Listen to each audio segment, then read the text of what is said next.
সম্ভবত প্লেয়ারদের লজেন্স খাওয়ানোর জন্য মনে হয় ভাই লজেন্স নিয়ে হাঁটতেছে। প্রাইজ আছে ভাই না এমনি আনন্দের জন্য? প্রাইজ আছে না? কিসে প্রাইজ আয়োজন করা হয়েছে কিসের? এটা কোন পক্ষ থেকে আসছে আপনারা? এসিআই কোম্পানি থেকে না? এসিআই কোম্পানি থেকে আসছে। আমরা সবাই একটা টিম, ও একটা টিম। ও আচ্ছা। এখানে 14 টিম হয়েছে, 2 টিম খেলতেছে, পরে আবার 2 টিম এই যে যা জয়লাভ করবে আবার তাদের সাথে আবার খেলবে দুই টিম। আবার খেলবে। আচ্ছা আচ্ছা, খুব সুন্দর খেলা। বরিশাল এসিআই কোম্পানির সৌজন্যে ফুটবল টুর্নামেন্ট চলতেছে। এখানে 4টি দল করা হয়েছে। 4টি দলের 2 দল এখন বর্তমান খেলতেছে। এর পরবর্তীতে আবার 2টি দল ভাগ হয়ে খেলবে।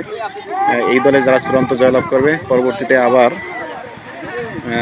পরবর্তী দল খেললে যারা চূড়ান্ত হবে এই 2 দলের মাধ্যমে আবার ফাইনাল অনুষ্ঠিত হবে। আসলে সমুদ্র সৈকতে এ ধরনের খেলাধুলার আয়োজন করলে খুব ভালোই লাগে।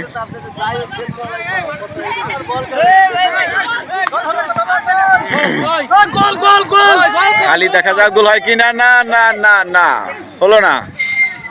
এত সুন্দর একটা সুযোগ পেয়েও সেই গোল করার সুযোগ হারিয়ে ফেললো।